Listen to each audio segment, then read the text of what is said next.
တော်တော်နဲ့ကျွန်းလာတာကျွန်တော်တို့ PGI ထောက်လန်းရေးတွေအဲ့လောက်မညံ့ဘူးအမှလက်ကကော်တဲ့ကိုအခုဘလို့အနေထားနဲ့ခင်ဗျာတိုးဖို့စဉ်းစားတာလေဘုန်းကြီးသူ့ဘယ်နာဖမ်းမိတာဒီကေကောဒီမဲ့ဝါကီဒီဘက်အကျွန်းလာလေးမှာဒီကောင်တွေကကျွန်တော်တို့ရဲ့ KNU PDF တွေထောက်လန်းရေးယူဝညံ့တယ်လို့ထင်တာတဲ့အခုတော့နေကျွန်းလာတော့ယူဝမှုလို့ပြောတယ်မိလာပြီဗျအမို့အမှန်မှခင်ဗျားက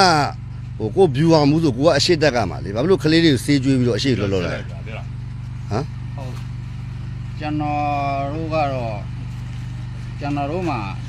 ပေါ်တာဆိုလို့ကလေးတွေအတွက်ပေါ့နော်ဒီပါတာစတွေအတွက်ကိုကျွန်တော်တို့အဓိကအဖြစ်ကျွန်တော်တို့မြင်းစေးကျွေးပြီးတော့မှကျွန်တော်တို့ကစစ်ကိုတိုက်ပါတယ်ခင်ဗျာဩအကိုတို့ရဲ့ဒါဆိုရိတ်ခါအဓိကမြင်းစေးပေါ့ဟုတ်ကဲ့ကျွန်တော်တို့ကမြင်းစေးမှမရှိရင်ကျွန်တော်တို့ကစစ်မတိုက်လို့မရတော့ပါဘူးခင်ဗျာကျွန်တော်စစ်စင်ရေးတိုင်းမှာရဲဘော်တွေကစားတမ်းမှုပြူအမှုတွေကစားကျွန်တော်တို့မြင်းစေးကိုဟိုတည်းမှာလိုအပ်တာထဲကိုပုံမှုကြီးတုံးဆွဲရပါတယ်ခင်ဗျာဟိုခင်ဗျားတို့စောက်ကောင်မှာတက်မတော်ကဟိုယူနီဖောင်းကတံမျိုးအုတ်ထုတ်ကတံမျိုးမြင်းစေးကတော့ဖောဖောတီးတီရတယ်ပေါ့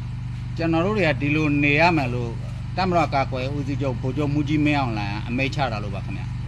ဟုတ်ပြီကောင်းပြီဒါပေမဲ့ခင်ဗျားဒီထဲမှာတော့နည်းနည်းစစ်ကြောရေးကိုတက်လောက်ဝင်ရမယ်နော်ဟုတ်ကဲ့ပါခင်ဗျာအဲစစ်ကြောရေးဝင်တဲ့ကာလမှာကိုကြီးကဝက်စာကျွေးခိုင်းမှာသူ့ပါချီပုံထမ်းခိုင်းမှာကောင်းကောင်းကြည့်တို့ PDF တွေ KNU တွေကခင်ဗျားတို့စစ်သားတွေလို့မရက်ဆက်ဘူးမယုံပါဘူးနော်အခုခင်ဗျားကိုလက်ပြားနဲ့တော့မထိဘူးနော်ဟုတ်ကဲ့ပါခင်ဗျာကျွန်တော်ကျေးဇူးတင်ပါတယ်ခင်ဗျာဟုတ်ကဲ့အဲ့ဆိုရင်ညနေစာထမင်းကျွေးမယ်ဟိုဘာတောက်ချင်လဲဒီမှာမြင်းစေးတော့မရှိဘူးနော်ကျွန်တော်မြင်းစေးပဲစားခြင်းပါလားခင်ဗျာကျွန်တော်မြင်းစေးမရှိရင်အဆင်မပြေလို့ပါခင်ဗျာမြင်းစေးတောက်ချင်တော့ခင်ဗျားတို့ဘဘကြီးမင်းအောင်လိုက်စီပြန်သွားပြီမြင်းစေးရှူချင်တော့ကျွန်တော်တို့ပြီးချက်တည်းမှာမြင်းစေးမရှိဘူး